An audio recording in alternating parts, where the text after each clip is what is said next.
Welcome back. All right, so first off, this is actually a Montreal Canadiens sweater I got from their team store. These sweaters are great. Could not recommend them more, even though they're not paying me to say it. So Tricolor Sports, come on, guys.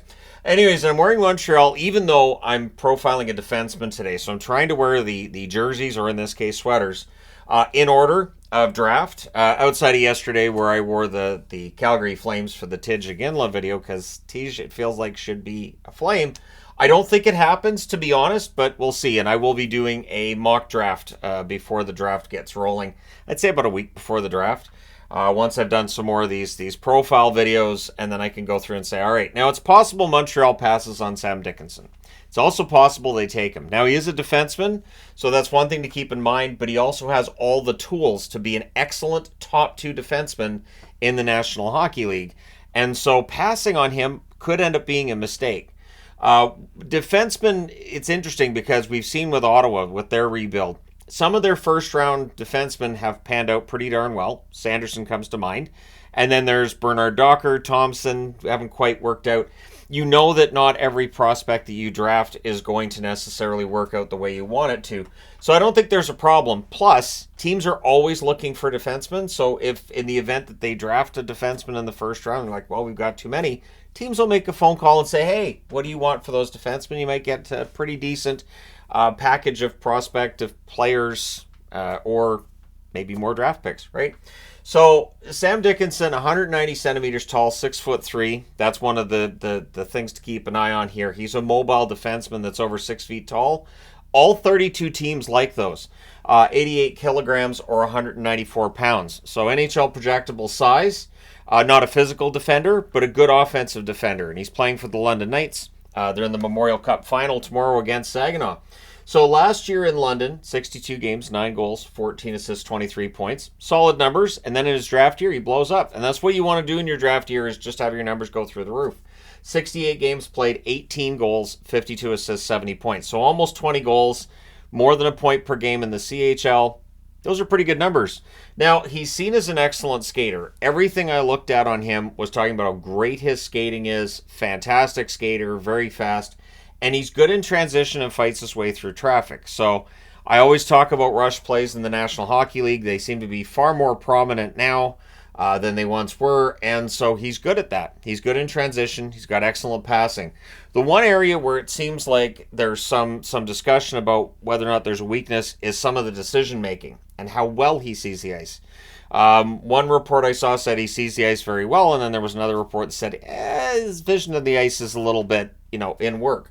And so maybe it just varies from game to game. Well, he's an 18-year-old, so yeah, it stands to reason that that would be the case. He's seen as having an excellent hockey IQ, so thinks the game well. And when I see these reports on decision-making, we'll see, I hear that and think to myself, well, again, if you have good coaching and a good development system, you can probably fix some of that, right?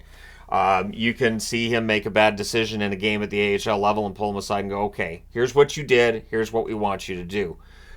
You could have a veteran sit him down and say, all right, I saw you put it down the middle, we want you to put that down the boards.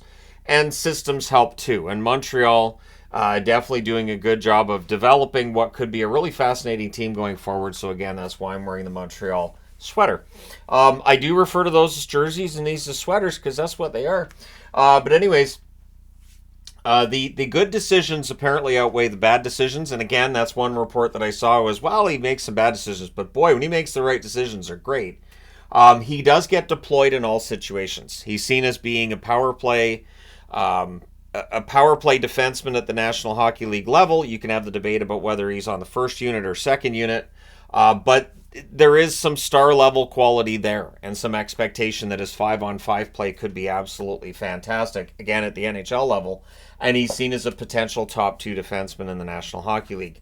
So I don't think Dickinson is going to end up being outside of the top 10. I don't know if Montreal's going to draft him again. I just wanted to wear Montreal because I like to go in a certain order. I've started keeping track of which jerseys I wear for which video. And then, when I do the mock draft, I reserve the right to move guys around a little bit.